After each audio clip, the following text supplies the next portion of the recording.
I spoke to my father on the phone one day, and he told me, what do you like to do? Well, I told him there's some kids around the neighborhood that I do cut up. I like watching the barbers cut hair. That's something I might be interested in doing. He said, well, you're gonna have to sacrifice for right now and come stay with me for a little bit so you can focus and go to barber school. I took him up on that offer, and I had to sacrifice a little bit from my son in order to get my life going.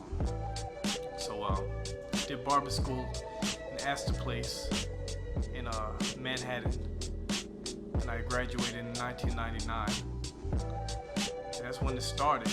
At the beginning, like anything, it was tough. It was always kind of a challenge just cutting hair because of the color of my skin in the barbershops that I worked in. There would be other barbers in the shop cutting it not as long as I would cut. They would step over me, and I would have to just sit there and wait.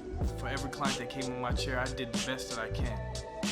And I started seeing more and more people come back and come back to me and come back to me over and over again, and I just gave them 100%. So that was an obstacle that I never used to defeat me. I used that to actually benefit me. I always felt that I was always a challenger. As anything, my skills really started getting good as time went by. I worked in a couple of shops in New York, and I worked at Astor Place, world famous Astor Place in Lower Manhattan. Worked there for many years too. And I was a chance to actually get a chance to cut a few celebrities here and there. I made a big move in 2005.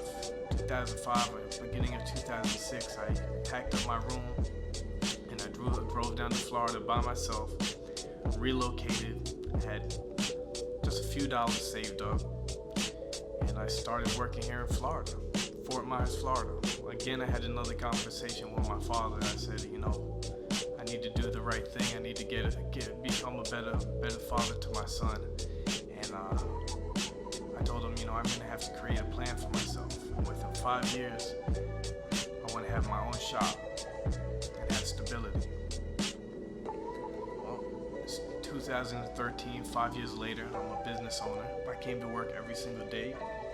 I cut hair every single day. I promoted. I started building a big clientele for myself and started promoting parties and started making a little bit of money off of parties, put money to the side, and I got my first shop called TwinCutz. Right now I got 8 chairs in my shop. All the chairs are filled. Every barber that cuts in my shop does great work. We're all diverse, all different ethnicities. Everybody that comes to our shop is from babies to old men. All ethnicities come in, college students, and it's been a real big blessing. As later in my year, I really started going and attacking this game. And I've been out, I've done the New York City Barber Battle 3. I've competed in West Palm Beach for Exotics Barber Battle Tour. I've gone to the Bronner Brothers. I've studied, I've taken seminars, and I do my thing. I think I'm gonna win at this barber battle because I'm passionate about what I do. It doesn't matter about the talent, who's out there, who's got the most talent, who's got the most trophies. I have passion about this, and I'm ready to win.